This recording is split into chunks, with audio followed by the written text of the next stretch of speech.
Hello बच्चों, जय हिंद। पिछली वीडियो में हम लोगों ने वर्णांधता तथा हीमोफीलिया के बारे में जाना था, जो कि एक जेनेटिक डिजीज़ है ना।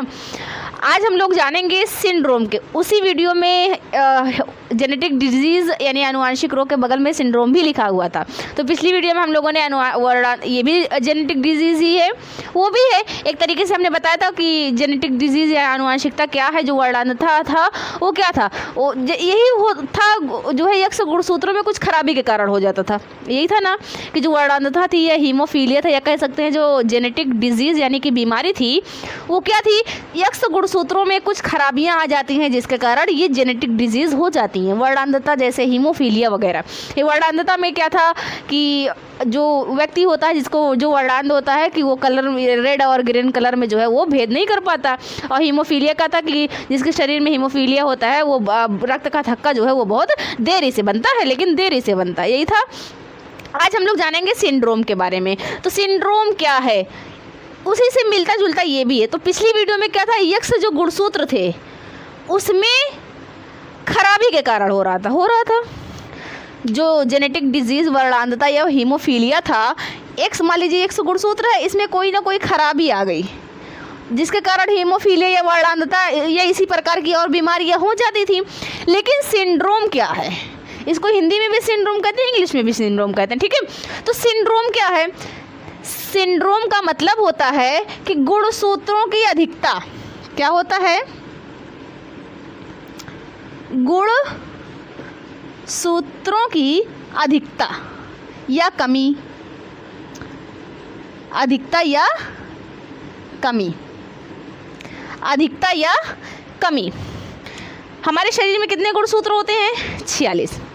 यदि ये 47 हो जाए तो अधिक हुआ, यदि ये 46 के 45 हो जाए तो कम हुआ, 44 हो जाए तो कम हुआ, 48 हो जाए तो अधिक हुआ। तो गुणसूत्रों की संख्या में परिवर्तन हुआ। 46 गुणसूत्र हमारे पूरे शरीर जैसा मानव शरीर दिखता है उसका तो निर्माण कर देते हैं, यानी कि इससे अधिक गुणसूत्रों की हमें आवश्यकता ही नहीं है, क्योंकि जो 46 है वो हमारे पूरा शरीर का स्ट्रक्चर बना देते हैं।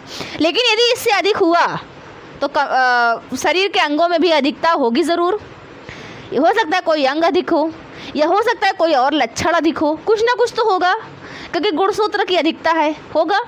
यदि उन्हीं गुणसूत्रों की कमी हो गई तो हो सकता है कि कोई अंग कम हो जाए, या हो सकता है उसके शरीर में कोई ऐसा लक्षण ना हो जो आम मनुष्यों के शरीर में होता है, हो सकता है ना। तो आज हम लोग को सिंड्रोम बहुत होते हैं, सिर्फ हमने जो 5 दिखाया इतने ही नहीं होते, सिंड्रोम बहुत होते हैं। लेकिन आज हम लोगों को जो पढ़ना है वो है 5 सिंड्रोम के बारे में।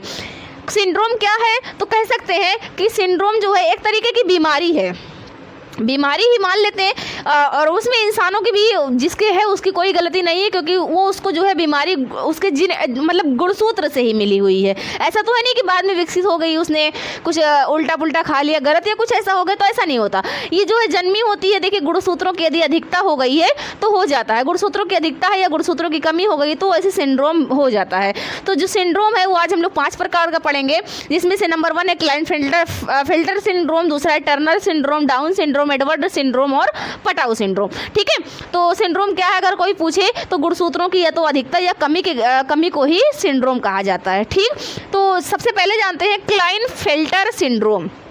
क्लाइनफेल्टर सिंड्रोम, जो बच्चे पिछली वीडियो देखे होंगे उन लोगों को मालूम होगा कि शरीर में जो गुणसूत्र होते हैं वो 44 प्लस, फीमेल में जो 44 प्लस XX होते हैं, और जो मेल में होते हैं वो 44 प्लस XY होते हैं। यही होते हैं, जो बच्चे पिछली वीडियो देखे होंगे उनको मालूम होगा ये चीज़। हो सकता है बहुत सारे बच्चों को मालूम हो, क्योंकि 46 गुणसूत्र टोटल होते हैं, तो उसमें 44 जो होते हैं वो ऑटोसोम होते हैं, यानी कि दैहिक पूरे शरीर का निर्माण करते हैं। ये जो XX फीमेल में होते हैं ये एलोसोम में होते हैं, यानी कि 6 क्रोमोसोम होते हैं। और ये 6 क्रोमोसोम जो है वो 6 अंगों का, यानी कि जनन अंगों का निर्माण करते हैं। और जो मेल में 44 है ये भी वही ऑटोसोम है, जो कि मेल में पूरे दैहिक का निर्माण करेंगे, पूरे शरीर में सभी अंगों का निर्माण करेंगे। और ये जो XY है वो उनके जननांगों का निर्माण करेंगे। यही होगा, क्योंकि ये लिंग गुणसूत्र है, 6 क्रोमोसोम है, और ये जो है ये ऑटोसोम यानी कि दैहिक है, ठीक। दैहिक मतलब पूरी देह का यानी कि पूरे शरीर का निर्माण करते हैं। ठीक है, समझ में आया इतना। तो क्लाइनफेल्टर सिंड्रोम में क्या होता है, हमने बताया कि सिंड्रोम क्या है, गुणसूत्रों की ये तो अधिकता हो जाएगी, ये तो कमी हो जाएगी, यही होगा। तो क्लाइनफेल्टर सिंड्रोम सिंड्रोम में या तो अधिकता होगी या तो कमी होगी, यही तो होगा, तभी तो सिंड्रोम कहा गया। तो सभी सिंड्रोम में या तो अधिकता हो जाएगी या तो कमी हो जाएगी, या तो अधिकता हो जाएगी या तो कमी हो जाएगी। तो याद रखिएगा कि सिर्फ और सिर्फ टर्नर सिंड्रोम में कमी होती है, बाकी सब में अधिकता होती है। तो भूलेंगे नहीं किसमें अधिक हुआ किसमें कम हुआ। तो सिर्फ और सिर्फ टर्नर सिंड्रोम ऐसा सिंड्रोम है जिसमें कमी हो जाती है, बाकी सब में क्या होती है, गुणसूत्रों की अधिकता होती है। यानी कि नॉर्मल जो होता है वो 46 गुणसूत्र होता है, सिर्फ और सिर्फ टर्नर सिंड्रोम में 45 बचता है। कमी हुई तो 45 हुआ, बाकी सब में 46 के बजाय 47 हो जाता है, यानी कि एक एक गुणसूत्रों की अधिकता हो जाती है। तो इस प्रकार लिख देते हैं, टर्नर के पास जो होता है वो 45 होता है, बाकी सबके पास कितना होता है, 47 47 47 47। तो याद रखिएगा कि सिर्फ और सिर्फ टर्नर सिंड्रोम ऐसा सिंड्रोम है जिसमें गुणसूत्र की कमी हो जाती है, बाकी सब में गुणसूत्रों की अधिकता हो जाती है। इतना याद हो गया। चलिए देखते हैं क्लाइनफेल्टर सिंड्रोम। जो ये तो 44 है, ठीक ठाक है। क्लाइनफेल्टर सिंड्रोम जो है इसमें जो 44 है ये ठीक ठाक है। हो सकता है कि उसके लिंग गुणसूत्रों में अधिकता हो जाए, या फिर ऐसा भी हो सकता है कि उसके ऑटोसोमल यानी कि दैहिक गुणसूत्रों में अधिकता हो जाए। ऐसा तो है नहीं कि सिर्फ लिंग में ही अधिकता होगी, लिंग गुणसूत्रों में ही अधिकता होगी, दैहिक में भी हो सकती है अधिकता। ठीक है, तो दैहिक गुणसूत्रों में भी अधिकता हो सकती है, और 6 क्रोमोसोम यानी कि ऑटोसोम में भी अधिकता हो सकती है, कमी हो सकती है, और एलोसोम में भी अधिकता या कमी हो सकती है। लेकिन जो क्लाइनफेल्टर सिंड्रोम है इसका तो दैहिक ठीक ठाक है। XXY लिखा हुआ है ना, तो इसका मतलब XXY का मतलब 44 प्लस XXY यही होता है। तो इसका ये जो 44 है ये ठीक ठाक है, यानी कि इसकी दैहिक कोशिकाएं ठीक ठाक है, दैहिक जो अंग है गुणसूत्रों से बने हुए सब ठीक ठाक है। लेकिन इसके पास XXY है। नॉर्मली क्या होता है, या तो XY होता है या तो XX होता है, यही होता है नॉर्मल। या तो XY होता है या तो XX होता है, यही होता है ना। ठीक, लेकिन इसके पास क्या है, डबल X भी है, Y भी है, जो कि ऐसा नॉर्मल नहीं है। तो XXY। अब ये बताइए, Y है इसका मतलब मेल तो बनेगा ही बनेगा। Y किसके पास होता है, मेल के पास होता है, फीमेल के पास तो Y गुणसूत्र होता नहीं है। तो यदि Y है तो ये लड़का होगा, लेकिन डबल X भी है तो ये लड़की भी होगी। अब इसका जो अंग है वो क्या हुआ, इसके पास लड़कों के जननांग भी होंगे, लड़कियों के भी जननांग, यानी कि लड़कों के जो जनांग हैं वो भी होंगे इसके पास। जिसके शरीर में क्लाइनफेल्टर सिंड्रोम होगा, लड़कों के जननांग भी होंगे, साथ साथ लड़कियों की तरह स्तन ग्रंथियां भी विकसित हो जाएंगी, यानी कि लड़कियों के जननांग भी होंगे। इसीलिए इन्हें शीमेल कहा जाता है। क्या कहा जाता है, शीमेल। मेल मतलब लड़का, शी मतलब लड़की, इसे एक नाम दिया जाता है जिसमें लड़की और लड़का होते हैं। शी कहाँ लगता है, लड़कियों के लिए लगता है, ही लड़कों के लिए लगता है ना। तो शी जो है वो फीमेल को दर्शाता है, मेल तो मेल है, ही लड़कों को दर्शाता है। तो इसीलिए इसको शी मेल के नाम से भी जाना जाता है। ये ना ही मेल है और ना ही फीमेल है, बल्कि दोनों का मिक्सचर शी मेल है। समझ में आया। तो क्लाइनफेल्टर सिंड्रोम में क्या होता है, 44 प्लस XXY, सिर्फ टर्नर में घटता है ना, बाकी सब में बढ़ता है। तो XXY 44 प्लस XXY, XX जैसे लड़की में होता है, XX रख दीजिए, साथ में एक Y लड़का वाला भी जोड़ दीजिए। तो इसमें इसका शरीर क्या होगा, लड़की का भी होगा और लड़के का भी होगा, यानी कि लड़के के जननांग तो ही होंगे ही। XX है इसका मतलब लड़कियों की स्तन ग्रंथियाँ भी विकसित हो जाती हैं, इसीलिए इन्हें शीमेल कहा जाता है। ये नपुंसक होते हैं। क्या होते हैं, नपुंसक होते हैं। सिंड्रोम में आप एक चीज़ देखेंगे, सिंड्रोम जो होती है वो गुणसूत्रों में तो होता है, जो कि अगर पीढ़ी दर पीढ़ी जा सकता है लेकिन जाता नहीं है। रीज़न क्या है कि सिंड्रोम जितने भी होते हैं वो सारे नपुंसक हो जाते हैं। क्या हो जाते हैं, नपुंसक का मतलब क्या होता है, जो अगली पीढ़ी ना बना सके, यानी कि जो अपना बच्चा पैदा ना कर सके, उसे हम नपुंसक कहते हैं। समझ में आया।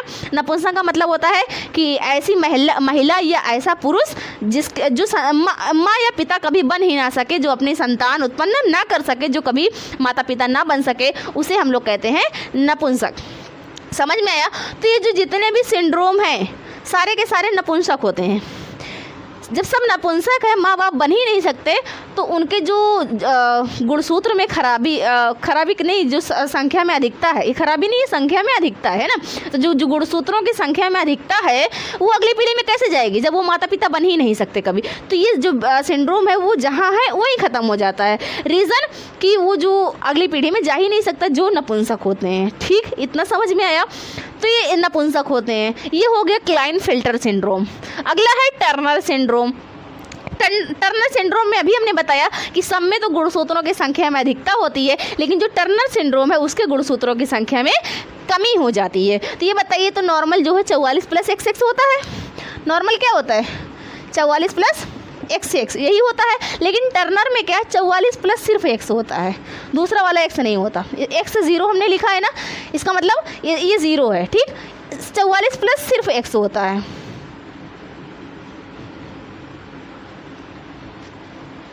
44 + X होता है, एक X गायब होता है इसका। तो ये बताइए, एक गुणसूत्र की कमी है, इसका मतलब कोई ना कोई गुणसूत्र कौन सा कमी जो है, ऑटोसोम में कि एलोसोम में है? तो आप देख रहे हैं कि एलोसोम में कमी है, यानी कि सेक्स क्रोमोसोम में कमी है।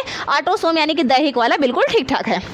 तो यदि इसके सेक्स क्रोमोसोम में यानी कि ऑटोसोम में कमी है, तो ऑटोसोम में कमी है, इसका मतलब लिंग में, जननांग में कहीं ना कहीं से तो कोई ना कोई कमी होगी ही होगी, क्योंकि इसके गुणसूत्र में कमी है।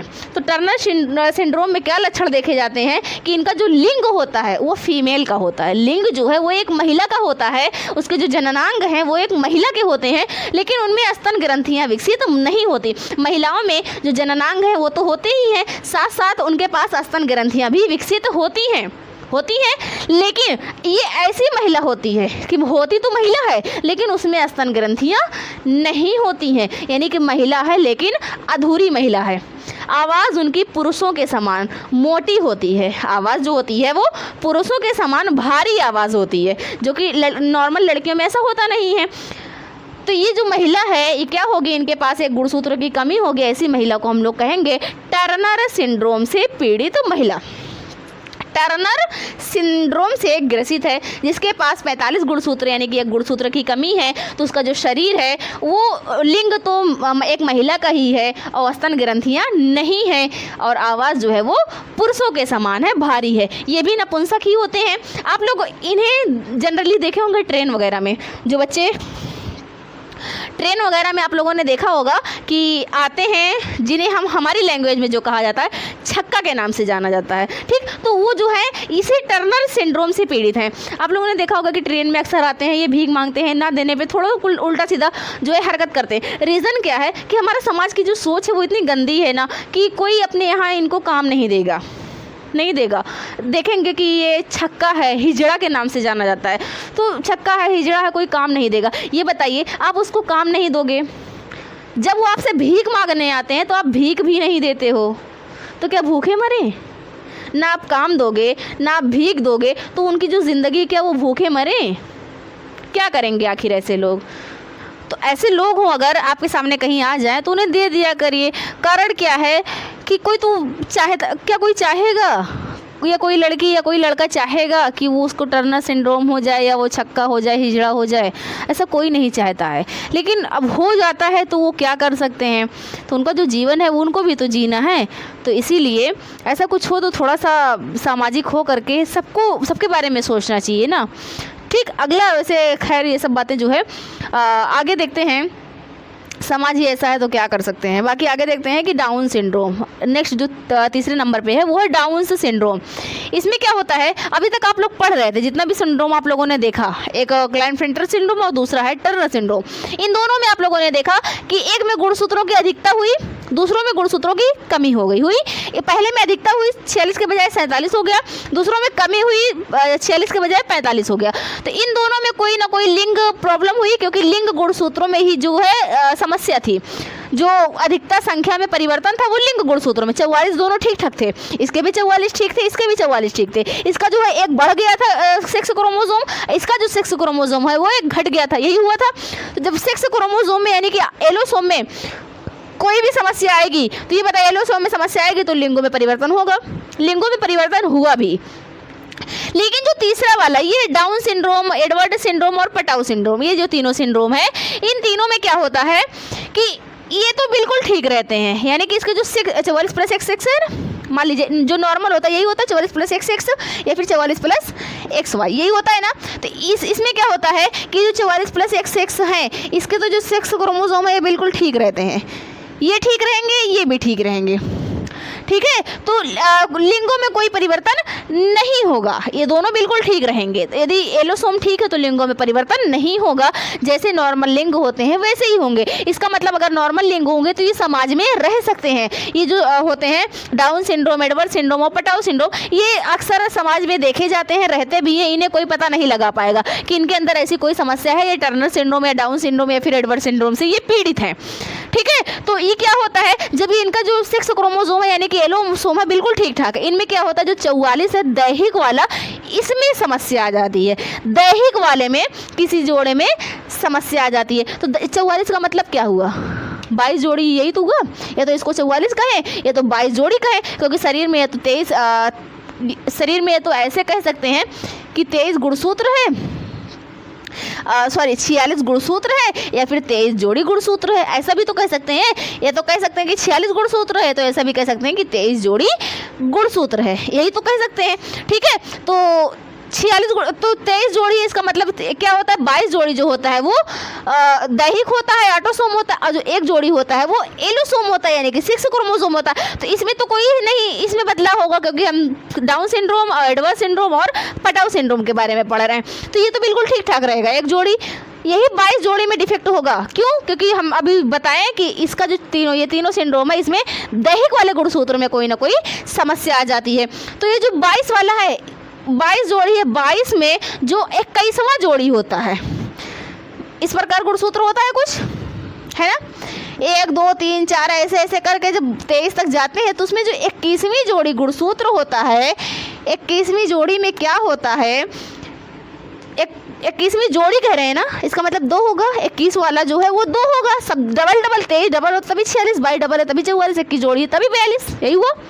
तो जो 21वीं जोड़ी है उसमें डबल के बजाय 3 गुणसूत्र आ जाते हैं। क्या होते हैं, डबल के बजाय 3 गुणसूत्र आ जाते हैं। तो 3 को हम लोग कहते हैं ट्राइसोमी। क्या कहते हैं, ट्राइसोमी। डबल है तो ठीक है, डबल गुणसूत्र है, होता ही है, जनरल नॉर्मल है ये डबल गुणसूत्र। लेकिन 21वीं में जो डबल है वो ट्रिपल हो जाता है, वो 3 हो जाता है, तो उसे हम लोग कहते हैं ट्राइसोमी। यदि किसी बच्चे के शरीर में 21वीं जोड़ी का जो गुणसूत्र है उसकी संख्या डबल के बजाय 3 आ जाए, तो ऐसे गुणसूत्र, ये बताइए 3 हुआ ना, भले ही वो दैहिक में हुआ है, ऑटोसोम में हुआ, 21वीं जोड़ी में हुआ, लेकिन हुआ तो 3। इसका मतलब वो भी जो गुणसूत्र वाला बच्चा है उसके शरीर में गुणसूत्रों की संख्या कितनी होगी, होगी 47। समझ में आया।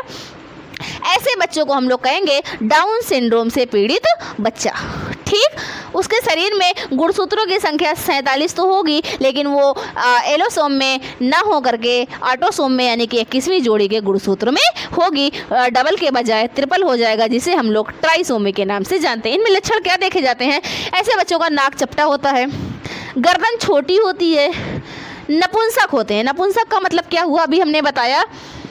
नपुंसक का मतलब होता है कि ऐसा व्यक्ति जो अपने जिनके अंदर जो है वो बच्चे पैदा करने की क्षमता नहीं होती है। समझ में आया, जो बच्चे अगली पीढ़ी को जन्म नहीं दे सकते, तो ऐसे को हम लोग कहते हैं नपुंसक। तो नाक चपटा होता है, गर्दन छोटी होती है। मंगोलाइट प्रजाति आप लोगों ने देखी होगी, नेट पे सर्च करके देखिएगा, जो मंगोलाइट प्रजाति के लोग होते हैं उनमें भी कुछ ऐसा ही होता है, नाक चपटी होती है, गर्दन छोटी होती है, ठीक है। तो लगभग उसी प्रकार कुछ ये दिखते हैं। मंगोलाइट प्रजाति में ऐसा कोई डाउन सिंड्रोम नहीं, ये उनके लक्षण हैं। लेकिन अगर हमारे समाज में कोई ऐसा आता है तो उनमें डाउन सिंड्रोम हो सकता है, ठीक। ये समाज में रहते हैं जो मैंने बताया। अगला है next Edward syndrome. Edward syndrome क्या है, यहाँ पे लिखा हुआ है 18वें गुणसूत्र, जैसे अभी यहाँ पे 21वें गुणसूत्र में हो रहा था, उसी प्रकार से हम जैसे इधर से जाएंगे तो जो 18वां गुणसूत्र का नंबर पड़ेगा, ये 18वें गुणसूत्र जोड़े में होता है ना, गुणसूत्र जोड़े में होता है, तभी 23 जोड़ी जो है वो 46 होता है। लेकिन 18वां जो गुणसूत्र है इस पे ट्राइसोमी यानी कि 3 गुणसूत्र हो जाता है। जब 18वें गुणसूत्र पे 3 हो जाएगा तो शरीर की दैहिक 18वां जो कौन सा है, ऑटोसोम है यानी कि दैहिक है, तो इसमें कोई ना कोई परिवर्तन होगा। तो ये जो है 18वां गुणसूत्र पे ट्राइसोमी के कारण होता है, उसे हम लोग कहते हैं एडवर्ड सिंड्रोम। यदि कोई इंसान है उसके 18वें गुणसूत्र में जोड़ा हो ना होने के बजाय 3 गुणसूत्र हो, यानी कि डबल ना हो बल्कि ट्रिपल हो, तो उसे हम लोग कहेंगे ट्राइसोमी। और ट्राइसोमी यदि किसी बच्चे में है, 18वें गुणसूत्र पे ट्राइसोमी है, तो उसे हम लोग कहेंगे एडवर्ड सिंड्रोम। यदि वही ट्राइसोमी 21वें गुणसूत्र पे है तो उसे कहेंगे डाउन सिंड्रोम। ठीक, तो 18वें गुणसूत्र पे ट्राइसोमी के कारण हो जाता है एडवर्ड सिंड्रोम। इसमें लक्षण क्या है? बौना होगा, कम आयु होगी, यानी उम्र जो है वो बहुत कम होगी, और बौना कद होगा, मंद बुद्धि, यानी कि दिमाग नहीं होगा उतना, मेंटल जो है वो प्रॉब्लम होगी, मंद बुद्धि होगी। ठीक है, बहुत बुद्धि विकसित नहीं होगी। जनरली ये भी नपुंसक ही होगा, यानी कि बच्चे पैदा करने की क्षमता नहीं होगी। ठीक, अगला है पटाऊ सिंड्रोम। पटाऊ सिंड्रोम क्या है? 13वें गुणसूत्र, जैसे इसमें 21वें गुणसूत्र में ट्राइसोमी, इसमें 18वें गुणसूत्र में ट्राइसोमी, उसी प्रकार से हम इसमें 13वें गुणसूत्र की जो जोड़ी है उसमें ट्राइसोमी के कारण क्या होता है, जैसे इधर से जाएंगे तो जो 13वें नंबर का गुणसूत्र पड़ेगा, यानी 13वां जो जोड़ा होगा उसमें ट्राइसोमी के कारण हो जाता है पटाऊ सिंड्रोम।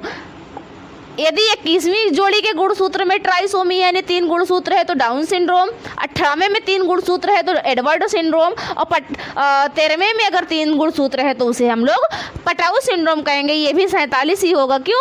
क्योंकि 3 गुणसूत्र आ गया है, जहाँ जोड़ा होता है वहाँ एक जगह 3 है, भले ही वो सेक्स क्रोमोसोम में नहीं है, ऑटोसोम में है, यानी कि दैहिक वाले में है, लेकिन है तो 3, तो वो जाके उसी में तो जुड़ेगा।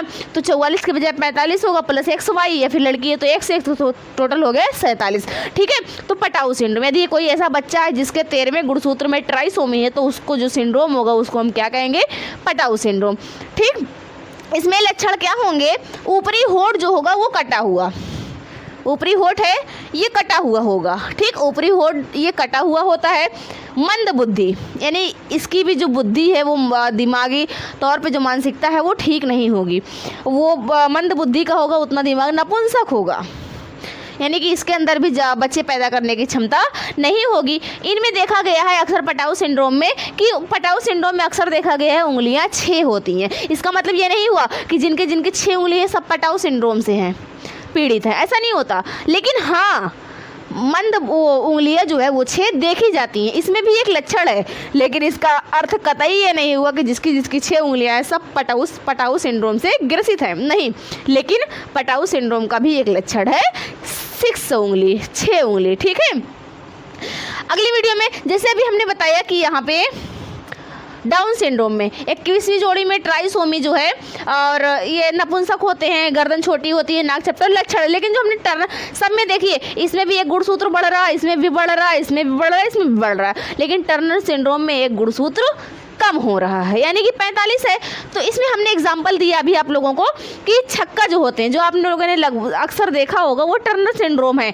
लेकिन कई बार आप लोगों ने सुना होगा गे, लेस्बियन, ट्रांसजेंडर जिसे छक्का वगैरह के नाम से जानते हैं, इंटरसेक्स, बाइसेक्सुअल, तो ये सब क्या है? तो अभी जब ये बात चल ही रही है जेनेटिक्स में इन सब चीज़ों के सिंड्रोम के बारे में, तो अगली वीडियो में हम लोग यही जानेंगे कि गे हो गए, लेस्बियन, ट्रांसजेंडर, इंटरसेक्सुअल, बाइसेक्सुअल, ये सब वगैरह क्या है। ठीक है, तो अगली वीडियो में हम लोग इसके बारे में थोड़ा सा अंतर समझ लेते हैं, उसके बाद फिर हम लोग और आगे देखेंगे। ठीक है, तो आज की इस वीडियो में बस इतना ही। आई होप आप लोगों को सिंड्रोम बहुत अच्छे से समझ में आ गया होगा। इस सिंड्रोम में या फिर किसी भी वीडियो के किसी भी टॉपिक पे आप लोगों को कोई समस्या होती हो तो आप लोग कमेंट बॉक्स में कमेंट कीजिए, उसका आंसर हम ज़रूर देंगे। अगर वहाँ लिख के देना संभव हो तो लिख कर देंगे, नहीं तो एक वीडियो के माध्यम से आप लोगों को समझाने की पूरी कोशिश करेंगे। ठीक है, आज की इस वीडियो में बस इतना ही, फिर मिलेंगे नेक्स्ट वीडियो में, तब तक के लिए जय हिंद।